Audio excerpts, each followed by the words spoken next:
Hello and welcome to my channel, because we've been working in Washington with Jane Does, with missing people, murderers. This one is not a murderer, but he was on the list with the murderers, so I decided to leave him in. So, and his name's Frederick Harlan Coe, and they call him Kevin Coe. And he was born the name Frederick Harlan Coe on February 2nd, 1947.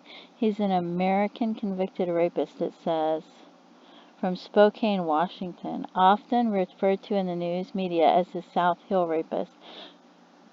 As of May 2008, Coe is still suspected in dozens of rape, the number of which is unusually large. His convictions received an unusual amount of attention from appeals courts. So, and then we have, if you go here, you'll find Murder in the Rain. And I haven't listened to it, but I bet it's really good. Episode 84 and 85, this little piece of the devil. It says in 1978, a rapist began a string of attacks that would last nearly 3 years and involve dozens of victims. 3 years. In today's episode, Josh will be telling the horrific details of the assaults and the lack of investigation that followed.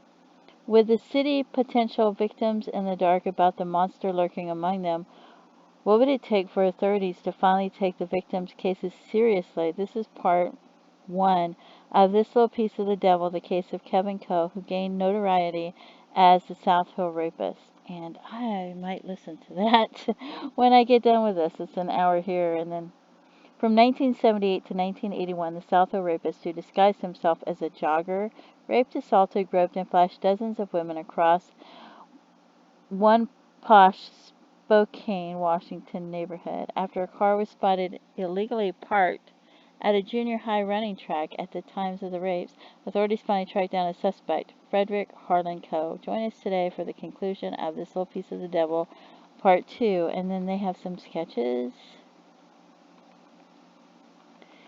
and police sketches of the South Hill Rapist, and then they show you where Spokane is, which is up by Canada, and to the left of Idaho and above Oregon.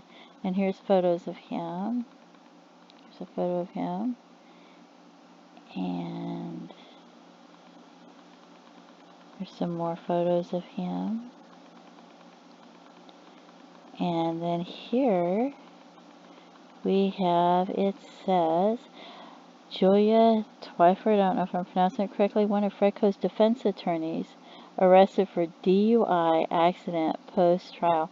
But can you imagine representing someone like that? I don't know what happened or why she was drinking, but I can see it. I can see it happening, because I just can't even imagine. So, and then we have, this is the historylink.org file. You can see it 9484, and it talks about it. It says, by Jim Kirshner, posted 7/20/2010. From 1978 to 1981, a rapist who committed as many as 37 brutal assaults kept the city of Spokane terrified. Police scoured the city for the South Hill Rapist, so named because many of the rapes took place in the city's upscale South Hill neighborhood. In 1981, Frederick Harlan Kevin Coe, born 1947, was arrested in connection with several of those rapes. The arrest was particularly sensational since Coe is from a prominent family, the son of the managing editor of the Spokane Daily Chronicle. In a dramatic 1981 trial, Kevin Coe was convicted on 4 of 6 rape counts. In a sensational twist, his mother, Ruth Coe, was arrested months later for trying to arrange a hit on the judge and the prosecutor. She was caught on tape asking an undercover officer to turn the prosecutor into an addle-pated vegetable. In 1982, she was tried and convicted of solicitation to commit first-degree murder, but received a surprising light sentence. Kevin Coe's 4 convictions were overturned by Washington Supreme Court in 1984 because some of the victims had been hypnotized by police in hopes they would remember more details. In a second trial in 1985, Kevin Coe was found guilty of 3 of the 4 counts of the first-degree rape. Two of those convictions were overturned in 1988 again because of the hypnosis issue. Yet the third conviction was upheld, and Coe went on to serve all 25 years of his sentence at the Walla Walla State Penitentiary. Before he could walk free, however, a civil jury declared Coe to be a sexually violent predator in 2008, and he was sent to a special commitment center at McNeil Island. He remained there as of 2010. So they couldn't prove that he did but one of them, but they're keeping him locked up anyway. So, and then it talks more about it. And it's really long. You can pause it and read it if you like. You can go look it up and read it. I am not going to read all of this. I don't want to, and I don't, it's just too much. Because it goes into detail of the things that he did and a lot of other things.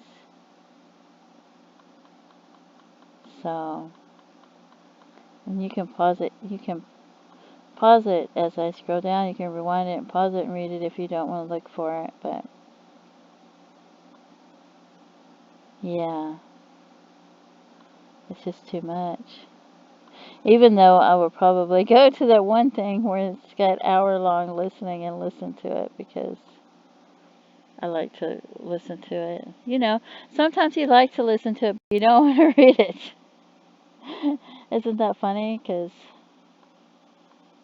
I'll probably go here and listen to this. And this is an hour long here and over an hour there, but I will probably listen to that later. But Kevin Coe, Wikipedia, see, and it talks about there's different sites that you can go to look into him, but since the 75 years plus life in prison, his attorney asked that he be committed to a sexual psychopath after. So we'll go to Wikipedia here, and I'm going to scroll to the bottom. Confinement history. He served the entire 25 years of his sentence at Walla Walla State Penitentiary, and that's where most of the criminals I've been looking at lately are the Walla Walla Penitentiary, and maintained his innocence. He did not attend any prison counseling programs. He became eligible for parole in 1992 but never applied.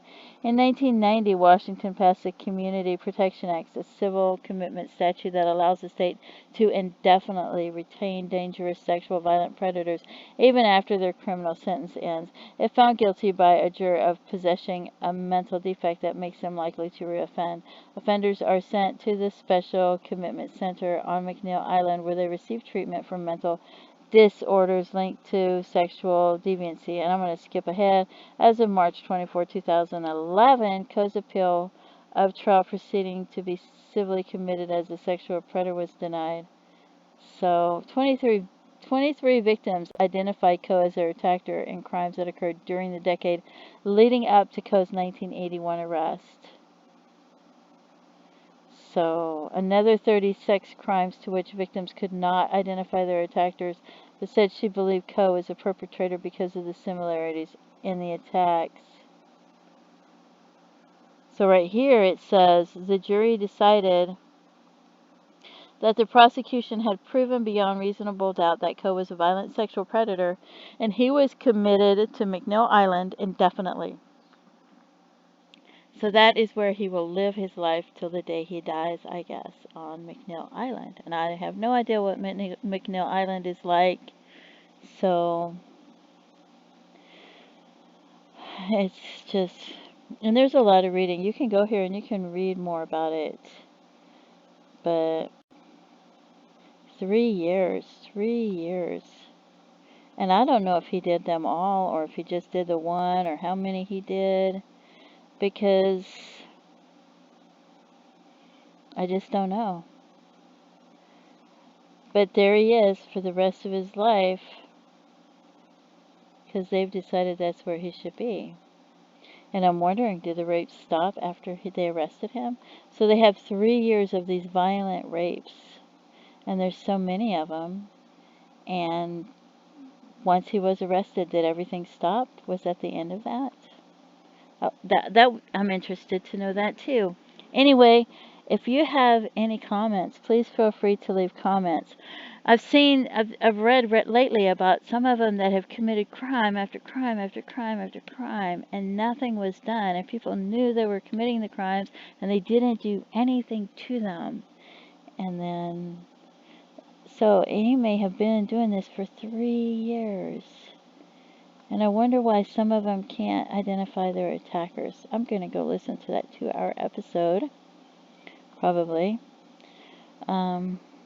Anyway, please feel free to leave comments. Don't forget to pray for the victims and their families and their loved ones and everything that they have suffered, because this is scarring them for life. I don't know exactly what he did, and I really don't know if I wanted to know something that horrific, but don't forget to pray for their families, because I can't even imagine. Anyway, and thank you so much for tuning in. Have a great day. Bye-bye.